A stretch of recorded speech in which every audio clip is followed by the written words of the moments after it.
Hey, welcome to Hot Takes. I'm your host, James Scott, here to analyze anything and everything interesting. Let's dig into today's topics. And we're back with another episode. It's me, Chris, here with James. Let's go. Let's go. Let's go. James, before we get started with today's topic, you're tuning in. You already know where you are. We are, by the way, around 33 episodes deep into this podcast. That's more than other podcasts like ever survive and stuff like that. So we are over 33, 34 episodes deep into this podcast. If you are here, you know what you're here for. Best MLB podcast on the earwaves. James, why don't you update people with some things that have been going on recently in the MLB world before we head into our main topic? Absolutely. We got a nice little quiet show for you today. It's really just understanding what's going on with the playoff race. The Red Sox are falling, although having Kyle Schwarber back from his injury will definitely help beef up that lineup. And they're going to need to do really well in these upcoming games because they got the series against the Yankees. And then as soon as that series is over, they're facing a whole bunch of teams that should be really beatable before facing Tampa Bay again. So these are very key series for the Red Sox to be winning. They should be really focusing on understanding that if they do not dominate versus these weaker teams and then be able to step it up really versus these teams in their division, that it's going to be hard for them to compete in that division because Tampa Bay has Franco up, and Tampa Bay, I'll tell you, everything's starting to come together with their pitching with Luis Patino. That's right, Patino. Blanking on how. Yes, Patino. Luis Patino. That's right. With Franco Patino, you're going to have Josh Lowe come up. Meadows is a beast. Randy Arozarena's really started to hit. Yandy Diaz is still hitting, which is kind of remarkable, despite the fact that he doesn't hit for power at all. It's just contact and walks, but he's doing it at a good enough degree to be an above average hitter. G-Man Choi has taken his production up a level. Even if you have guys like Wendell, who I believe made the All-Star game, I think Tampa Bay is really, they've taken everything to another level, and they're incredible in that division. And the Blue Jays have also taken it up. Now, the reason why I mentioned those two teams first is because the stretch that the Yankees have been on is one of the best stretches that we've seen them on in a very long time. Of the last 36 games, they've won 25 of them. And of the last 11 series, they've won 10 of them. They have a lefty-righty lineup now that Gallo's there, now that Rizzo's there. Gardner's now hitting, so that's another lefty. And Odor has become a fixture in their lineup. That's another lefty. There's 4 lefties right there. So with this team really clicking and coming together, it's going to be very difficult for the Red Sox to keep pace because at the deadline, all they really added was Kyle Schwarber, if we're being completely honest. It's worth mentioning that Chaim Bloom of the Red Sox, of their front office, he said, I believe last night, or it was either last night or the night before, that he doesn't believe or didn't believe that this team was going to contend the way that they contended. He thought that before the year that they would be decent and they'd kind of hang around. He didn't think they'd be this good. I thought that the Red Sox would come in second or third. I believe at the beginning of the year, we said that they'd be in second. So I actually was in favor of them being this good. I think you jumped around between second and third. I know you just said that, but you're very accurate. Your memory is spot on. It's crazy. We did talk about this. It went back and forth between those for a while. Yeah, it was at 2 or 3 episodes. I believe when we did the official projection, though, when we officially did that episode, I had them at 2. Yeah, you did have, yeah. And the Blue Jays, they've added people at the trade deadline, a lot more big pieces than who the Red Sox have added. The Yankees are a second half team, so it does not surprise me there. And the Tampa Bay Rays not only added people like Luplow and Cruz, Nelson Cruz, to deal with their issue versus lefties, but they also promoted Wander Franco, and they're going to have Brujan up at some point. They're going to have low up at some point, and a lot of their hitters are doing things that I didn't expect them to do, as far as Troy goes and as far as Yandy Diaz goes. And then also before the year, I could have never expected that this was going to be the year that Mike Zunino would find a way to hit. So they have him as well. Collectively, the Rays have exceeded my expectations. I will say that. I thought it was going to be Yankees, Red Sox, Rays, Blue Jays. And now what it looks like is that it's going to be Rays, Yankees, Red Sox, Blue Jays. Now, I think the big competition there, in my opinion, is not, Yankees, Red Sox or Rays, Red Sox. I think the Red Sox are competing with the Blue Jays. I think the Blue Jays have kind of a really dangerous squad given who they've added at the deadline. They added Barrios. They needed a guy like that desperately. They added a few other pieces, but that's really the main guy that I think changed things as far as how I view the current Blue Jays. Because they needed a guy like that if they were going to push past the Red Sox, and they're certainly within shouting distance.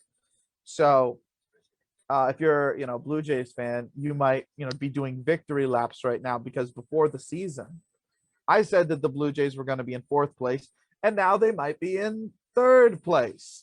So yeah, do your victory lap. I was wrong. It's a 3rd place team, not a 4th place team, but you got to remember it's because of who you added at the deadline. You guys would have been a 4th place team. So you can never tell what's going to happen at the deadline. You make your predictions as well as you can make them with the players that you are on each team, and you make them before the year. And if things happen at the deadline, things happen at the deadline. Like I think before the season, we said that the White Sox had the best chance of winning the World Series. Then a couple of people got injured for the White Sox. Then I said it was the Yankees. But now it's very clearly that the Dodgers have the best chance to win the World Series, because at the deadline, they added Max Scherzer and Trey Turner. Okay? Nothing the Yankees did comes close to that, even though the Yankees got Rizzo and Gallo.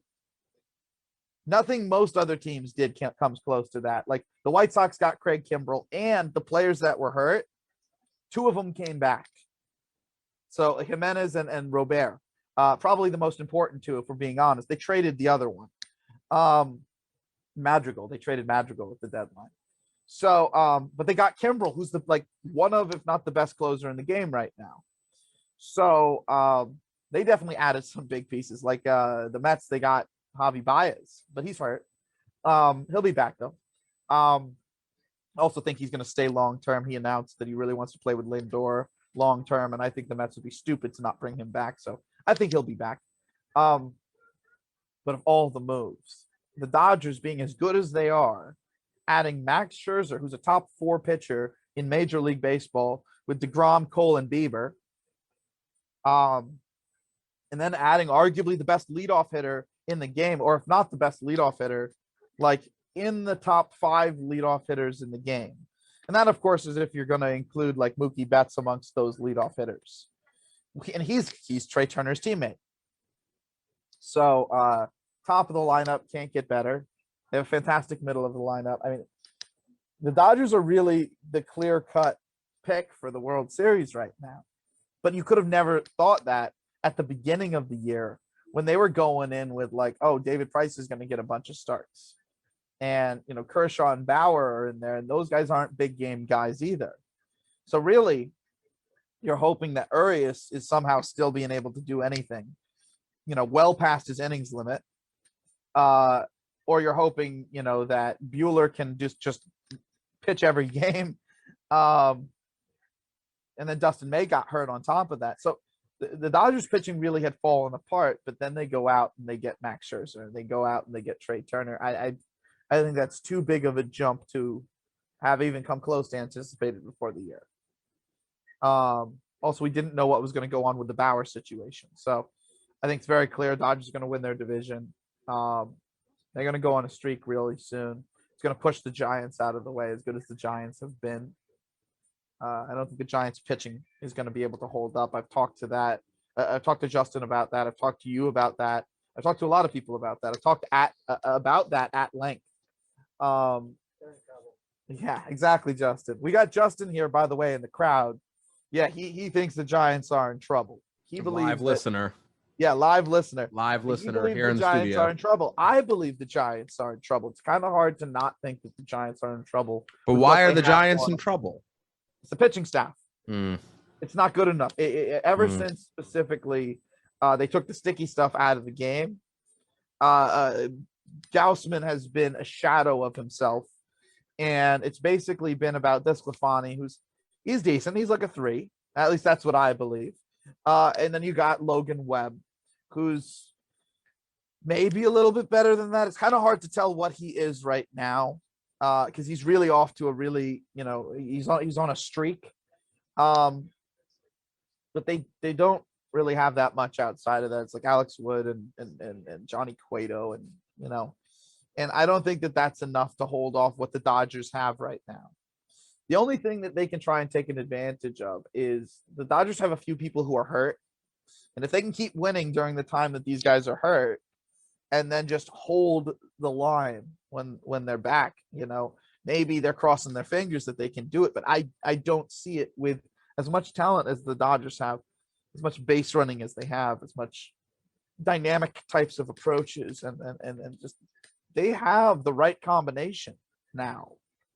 It seems that it seems difficult to believe that the Padres or the Giants are going to be able to hold them off or make their way around them, so to speak. I think the Padres pitching needs a year to get used to the new ball, to get used to the seams being lower with the ball being less dense, less springy, changing the ball from being as dense as it was, in the juiced ball year to a normal density lowers the seams because you're changing the inside density that pushes on the seams. So if you're a slider heavy pitcher, you're not going to be able to cut your sliders as much. And specifically, if you're a lefty slider heavy pitcher, which most lefties seem to be these days, your slider is going to come in and spin slower as it's coming in. And if you're a righty power hitter, which is most of the league, you'll see that for longer. So a lot of lefties are not doing well.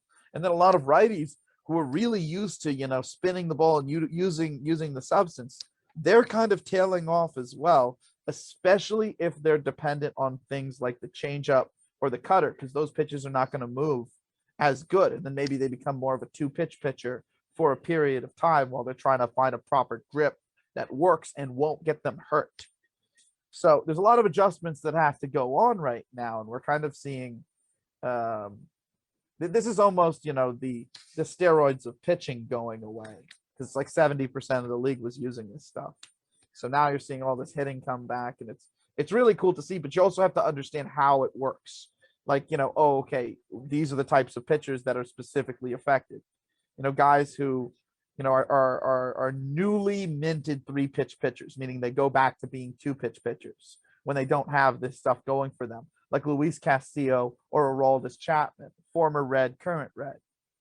Or it makes it so like the slider, like I said, doesn't work, or it makes it so if you're a weak contact pitcher, as in you're throwing balls in the zone and you're locating really well, maybe you're not able to locate as well and you leak it over the middle of the zone. So you become a hard contact pitcher for a period of time. Kyle Hendricks went through that at the beginning of the year for a little bit, allowing all sorts of home runs. But once he got used to the ball, he started spotting it again like he always does. And ever since then, he's been his old self. So there's some pitchers who have just been like, all right, I just have to make these adjustments. And some pitchers where, because of the specific pitch mix that they have, sliders, it's been a lot harder for them to adjust to the new ball. Or guys who are fastball dominant, it's been harder for them to adjust to throwing those fastballs with control where they want to throw them without the sticky stuff. Like Chad Green is a great example of that because Chad Green's always throwing strikes. And then ever since the sticky stuff came out of the league, his walk rate shot through the roof because he can't throw strikes with the fastball anymore because he needed the sticky stuff to know how it was coming out of his hand.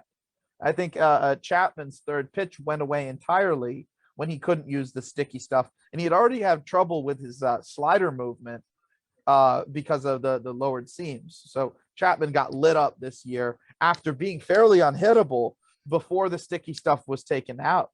Because you got to remember, the sticky stuff enabled him to have that third pitch like Luis Castillo. So, like I said, those two Reds.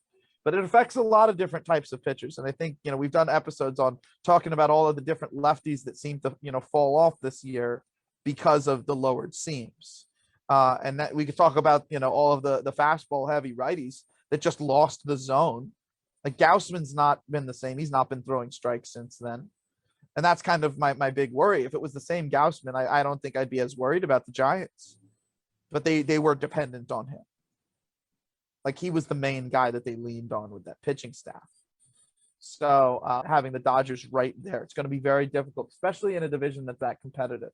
The Padres, I think the teams in the Central, in the National League, the Brewers, if they keep everyone healthy, they have the right combination where they could win the World Series as well. But it's that kind of combination where it's like a Royals combination. It's not based off of like, oh, it's got a whole bunch of studs like the Dodgers do.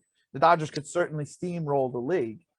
It's based off of things like lefty-righty balance. It's based off of things, the Brewers roster, based off of things like balance, defense, based off of things like having the right type of approaches to succeed when the game is on the line. They have one of those types of rosters, and they have 3 aces, and they have a very good bullpen, and they have, the right amount, like I said, right amount of lefty righties, the right amount of guys who can drive in runs, enough guys who get on base, enough guys who are plus base runners, proper good defense. They have the right combination if everybody stays healthy to do it and to take on the Dodgers. But as far as I'm concerned, it looks like they're the only team in the National League that stand a chance against the Dodgers this year. The only one else that I can possibly imagine is maybe when Lindor and Baez come back for the Mets, they can figure out the right combination of players. And, in the playoffs, they then can integrate Syndergaard into the rotation or, figure out some sort of to capitalize on the pitching staff and make dynamic enough offense to really get some stuff done. But I don't think like the Phillies are deep enough, even though the Phillies have a dynamic offense and have the kind of big game dynamic offense that you'd need. I don't think that they're deep enough like the Mets are to get that kind of thing done. They don't have the kind of pitching that the Brewers do. So it's really, if everything works for the Mets or if everybody stays healthy for the Brewers, that's the that's the competition for the Dodgers. But outside of that, I think the Dodgers have a real clear path to the World Series. So that's speaking on I guess the National League East, with talking on the Mets as the class of the division. I think they need Lindor and Baez to come back if they're going to be able to keep the Braves down, if they're going to be able to keep the Phillies down. So it's gonna start to get a little close there towards the ending because the Mets are in 3rd place right now. But once Baez and Lindor are back, the lineup will get so dynamic. The defense will go through the roof because right now it's not good defense. The base running will get a lot better because both of those guys are incredible on the bases, and that's where I say, if they make their way into the playoffs and that's all working, everything's clicking there, they stand a chance against the Dodgers. But outside the Mets and outside everything clicking for the Brewers, the Dodgers have a fantastic shot straight at the World Series. So that's the East, that's the Central with the Brewers, it's the West with the Dodgers. Some people say that, the Cardinals are making that late season push and maybe they could get in there again. They are certainly in competition, and they did make some underrated deadline moves. That being said, I think it's too little too late. And I think we talked about that early on in the year, that the Cardinals could make this late season push, and they have this team that's geared for the late season with guys like Carpenter, if he's ever going to produce, it's late season. Goldschmidt, late season.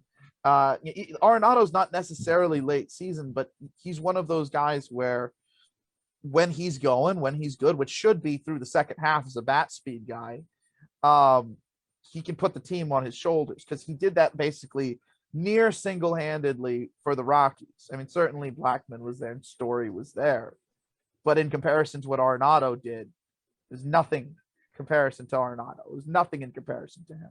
So he really put that team on their back. So on his back, and I feel like between him and between some of the other guys on that roster, they have a really bat speed heavy or late season heavy lineup. Even with Yadi Molina, he's great in big moments. So I thought down, getting closer to the playoffs, down the stretch, the Cardinals would start to get really hot, and they certainly could. There's certainly things that are going on that are really good for them right now, but I think it's too little, too late with what the Brewers have going on for them. So that's the National League. That's what it looks like as far as playoff teams, the best of the best, and certainly the Braves are gritty, probably the grittiest team. Dan Plesac said something different. He called them the most resilient team.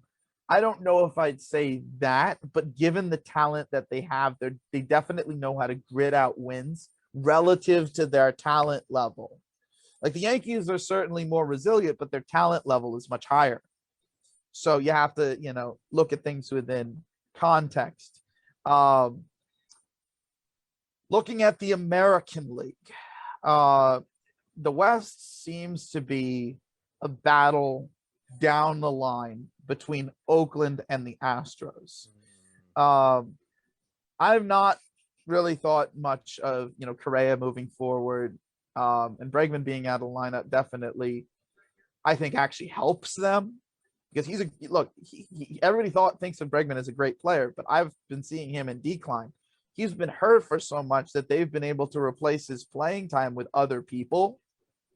So really the only person that is like really undershooting what he should be doing right now is kind of Correa amongst the cheaters because they have so many people who are not cheaters now playing. So can the Astros, with the non-cheaters playing around Correa and Altuve, really those guys, right? Yeah.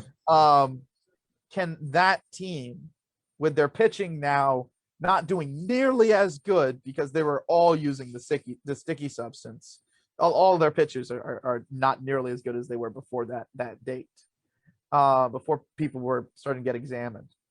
So can they somehow hold off Oakland, who now has Josh Harrison, who's doing fantastic, Yan Gomes? They've moved Sean Murphy into some kind of catcher DH role so that Gomes can play a little bit more. They have Chapman at one corner. They have Olsen at the other corner. They brought in Harrison playing second. So now, even though Andres was not doing well at shortstop, now they got Jed Lowry playing shortstop. They brought in Starling Marte, who's been a monster this season. They have Mark Canha, and ever since Ramon Laureano, ever since he tested positive for steroids, although it was he says that it was some sort of mix up. It wasn't steroids. Given what he said and the context, it does seem like that, but you still get your punishment when you get your punishment. And he tested for steroids in the minors with the Astros, funny enough. So funny enough, most people who do it twice, most people who test positive twice, you'd think that I'd go after them, but with the context this time, it doesn't seem like he actually was using it. So maybe I'm gullible, maybe I'm stupid. I don't think so. I don't think so. I don't think so at all. I don't think he did it this time. That being said, Seth Brown is now in a platoon, and he's going to get tons of at-bats, and he's just about enough lineup protection in order to be as effective as he needs to be. And now that Oakland lineup is straight up dangerous 1 through 9. And, their pitching staff, they do have some good pitchers. They have Bassett. They have Mania.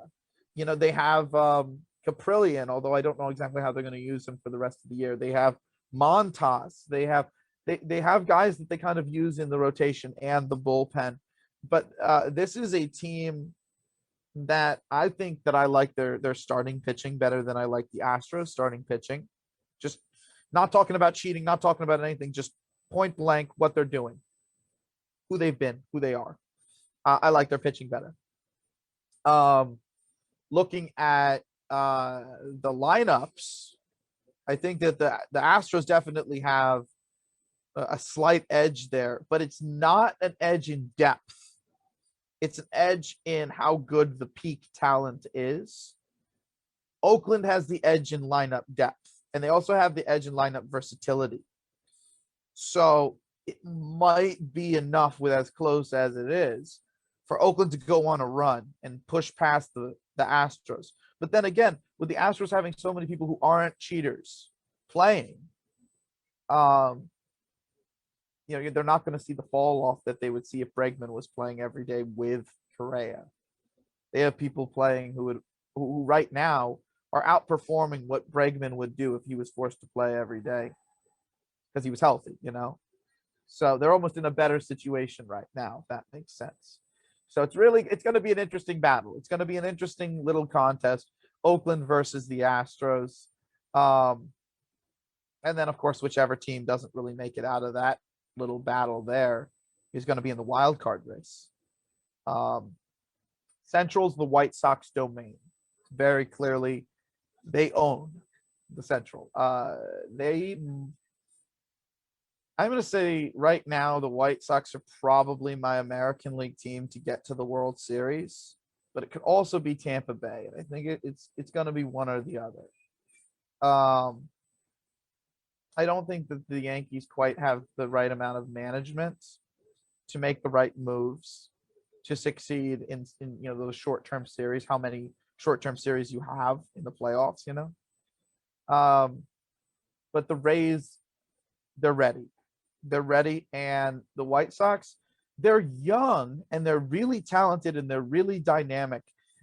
But I more look at them as a team that has a ridiculously good bullpen when the playoffs happen, because some guys from the rotation can get put into the bullpen and they can prioritize the right starters. They could probably go with a 3-man rotation first off. That's one of the biggest things, because they have enough guys that they can put into the bullpen that they could bullpen for a game if they wanted to, or they could take some guy out of the game early or whatever and not have to worry about ever tiring out your bullpen in the playoffs. Certainly the Yankees back in 2009 when they won the World Series, they had a 3-man rotation. And the Yankees, in my opinion, had a worse rotation than the White Sox do currently. So the White Sox could do something like that with as dynamic as the bullpen as they have. They have Liam Hendricks and they have Craig Kimbrell and they have Aaron Bummer. I mean, it's just it never stops. Their whole pen is just full of guys. And then when the playoffs happen, you look at those guys that are in the rotation. Think about if when Rodon comes back from injury, if you put him in the bullpen for the playoffs, right? He's nasty. Or Dylan Cease, you put him in the bullpen for the playoffs. Or whoever ends up being the guy, or Giolito, or whoever it ends up being. You want Lance Lynn in there. You want Dallas Keuchel in there. I'm not sure who, your 3 would be. I think it's creative to possibly go with Kopech, see how far into the game Kopech could go, and then bullpen the rest of the way. But they have so many different guys that it almost is okay, who's doing really well in the weeks leading up to the playoffs? And that'll be the 3 starter, But the White Sox, yeah, they have such a dynamic roster, if I had known that Jimenez and Robert were going to come back before the end of the year with enough time to really have a second half, get into shape, get into form before the playoffs, I don't think I would have ever written off the White Sox and put the Yankees above them. I would have stuck by them as White Sox are going to be in the World Series at minimum. And then when the Dodgers did what they did, I'd say, well, the Dodgers are going to be in the World Series, but win it now that they've done those moves, if that makes sense. Should have just stuck by them if I knew that those guys were going to be healthy. And then, of course, when Madrigal went down, it was just wow, 3 guys going down. But they got Cesar Hernandez, so they made up for that, at least in the short term. So White Sox class of the Central, that's what they look like. That's how their playoffs hopes look.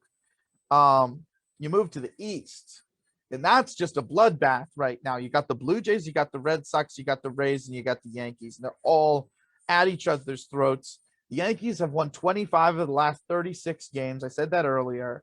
They've been absolutely insanely the vibe is that they can't be beat.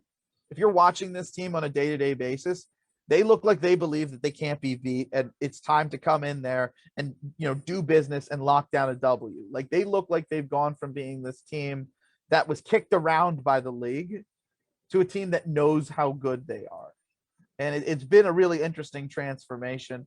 And I think a lot of it centers around the calming leadership of Rizzo, but that's almost an entirely different podcast talking about what the proper type of leadership can do, whether it be in the manager's office or be in the dugout, be on the field defensively, be in the lineup guiding the lineup, or even in the front office, making sure the team knows that on a year-to-year basis, you're going to put them in a position to win rather than trade away their stars in the middle of a contention window. So there's all sorts of different, that's a different talk to have entirely. But yeah, I know, Chris, you're thinking about taking notes right there. I can see the wheels turning. I can see I can see the wheels turning.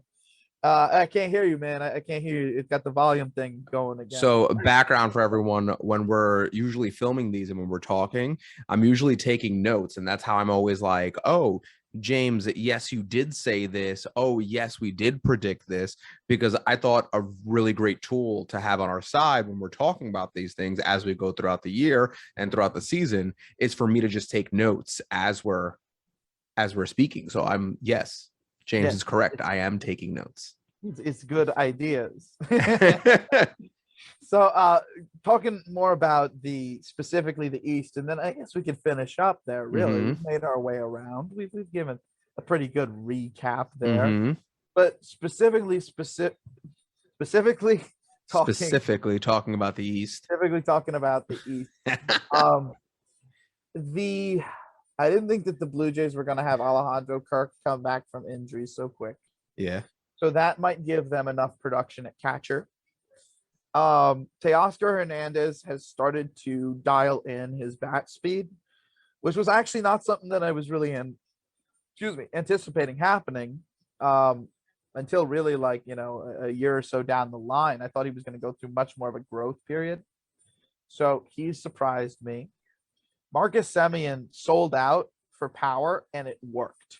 So I got to give him credit there. He's definitely been a guy, and I've said this before, that he keeps proving me wrong on a year-to-year basis. He keeps finding ways to get better in one way or another. And, he fooled me because the offense went right back to what he had been before it had come around. And then the next year, this year, he was like, all right, well, I'm going to have to do what I'm going to have to do to get my offense to be back where I want it to be, even if it means swinging and missing a tiny bit more. You got to give him credit for knowing that that's the result that he would get for taking that big of a risk.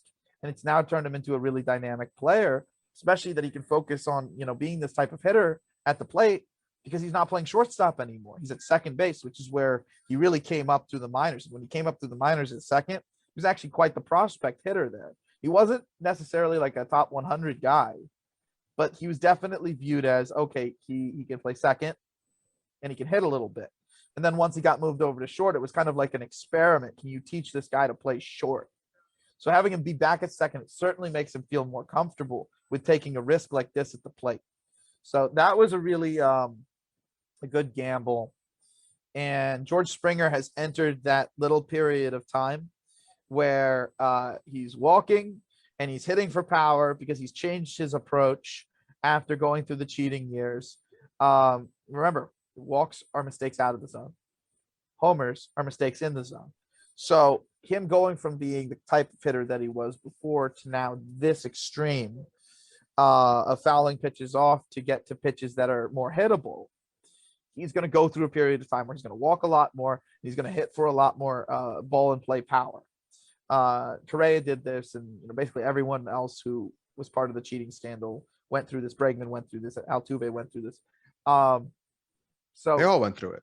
Yeah. So Springer going through this right now, it's kind of the perfect timing for him to go through about 150 at bats of this, because there's maybe 200 at bats left in the year. So it's perfect for a guy like him on a team like that that's really making a playoff push, for him to have that kind of success in that period of time, like right when they need him to. So that's going to work really well for them. They have Bo Bichette, who, as a bat speed guy, he's definitely more of a second half guy. At the beginning of the season, for 100 games of the year, he had to really figure out how to adjust against righties. I still don't think he's necessarily made the big adjustment that he needs to make, but he certainly proved that because of his bat speed, he can be competent versus righties, if not slightly above league average versus righties right now. But given that now as a bat speed, elite guy in the very near end of the season, I think that he's been able to hit for a little bit more power, because that's how it is in the second half of the season. Guys who are elite bat speed guys and the switch hitters, and funny enough, lefties in general, because lefties don't typically have as coordinated swings as righties. Funny enough, they don't have O swings. They have V swings typically. That's also for another conversation. And V swings, you're striking a point rather than a path, and because you're striking a point, if you don't have your swing perfected, you either strike above that point or below that point. Infield fly balls, ground balls. So typically it takes some time in the season for your left-handed swing to come into form. So even certain lefties, specifically the more V swing lefties, are more second half players. But anyway, I digress. We could get into that type of stuff, talk about that all day. You got Vlad Jr. doing exactly what I thought Vlad Jr. was supposed to do and was going to do this year. Grichuk did what I thought Grichuk was going to do. Nothing particularly impressive. McGuire did what I thought he was going to do. Nothing particularly impressive. Jansen did what Jansen would, again, like nothing particularly impressive. The one that surprises everyone for some reason is Kevin Biggio, like not doing incredible things. It's like he wasn't on that level with everybody else. And the one that surprised me was initially Lourdes Gurriel. Looked like one of the worst hitters in the major leagues. Really? As the year has gone on, he's turned himself into exactly who I thought he was. So, I ended up being right about him. I thought I was initially really wrong about him. So, looking around that roster, I was right about, I believe, all of the guys that I had predicted would be good on that team. But like 2 guys, maybe 3 guys ended up exceeding my expectations. Semien ended up exceeding my expectations. Teoscar Hernandez ended up exceeding my expectations. I think that might be it. I think it's just 2 guys. So I guess I was right about the Blue Jays. There you go. In general, being wrong about 2 guys on the roster, I thought that Hyun-Jin Ryu was going to do better than he did. I thought a bunch of their pitchers, Steven Matz, I thought Matz was going to do better than he did. I think, in a different year without the seam change and the spider tack stuff coming out the league, maybe Matz does continue how he did at the beginning of the season. But you guys hear the ball game. I got on the ball game in the background. Yankees, Red Sox. Let's go. Let's go. So, but yeah, no. So the Blue Jays, 2 guys I ended up being wrong about, and they were better than I thought. And, a few pitchers ended up being worse than I thought. So if that balances itself out, then cool, whatever. But the Blue Jays are definitely going to be competing in there. And I honestly I don't compare them to the Yankees because I think what the Yankees are doing right now, they can just keep doing. I think this is what they are for the rest of the season. And I think the Rays are on a higher level than the Yankees. So I think it's really, the Red Sox need to slow this descent with all these teams in their division gaining in ground and doing so much better, right? And the Red Sox really need to capitalize off of Kyle Schwarber and, their whole balance factor that Alex Cora has been bragging about for the last week. He's saying, Yankees are never going to make it past us. They're not balanced. Well, I guess you haven't been watching. We got Rizzo, we got Gallo, we got Odor. Gardner's now hitting because it's late season. And he's a V swing. He's like your most perfect V swinger you can find. Picture perfect lefty V swing, but it's a slap V swing. It's not a power V swing. I'll see if I can come up with a lefty power V swing off the top of my head. There's certainly a lot of them, but some of the better lefty swings get closer and closer to being O swings. Like Kyle Schwarber gets closer and closer to being an O swing. Cano is an O swing. But again, I'm not really big on V swings. It's just not my type of game. It's certain types of hitters can really pull it off. But yeah, Blue Jays are right in there. Blue Jays are going to compete with the Red Sox, and the Red Sox got to do what they got to do to hold them off. And I don't think they're going to do it. Chaim Bloom, their own GM, has basically admitted as such. So, yeah, like I mentioned earlier, it's probably going to be the Blue Jays in third, probably going to be the Yankees in second, Rays in first. Wishful thinking. I don't think that the management of the Yankees is going to take them far in the playoffs. I don't think the Blue Jays have quite enough to get it done, although they're definitely close. They can get those finishing pieces this offseason. I think it's really about Rays versus the White Sox. And whoever wins that battle, the clash of the Titans right there, that's who's facing the Dodgers. Unless, somehow the Mets or the Brewers pull off a miracle. And that's the current state of baseball, ladies and gentlemen. I don't want to take us into oblivion with how many minutes we got. So that's where we're at. We do got a bit of an announcement, don't we, Chris? We do have a special announcement. Yeah. We've been live streaming at least like once a week. And I feel, and James feels, we've been doing pretty well. A lot of you are tuning in, a lot of you engaging in the live stream. We want to kind of up our game and up the tools and like really provide things for the community to further interact with, other than just typing into the text chat and stuff like that on YouTube live. So we kind of want to switch platforms over to Twitch, where we'll be able to integrate even more tools, rewards, things like that. So be sure to look up Hot Takes with James MLB podcast on Twitch, because that's where we'll be streaming. Yeah, definitely like that content, share that content, subscribe, and we'll see you on the next one. We'll see you on the next one.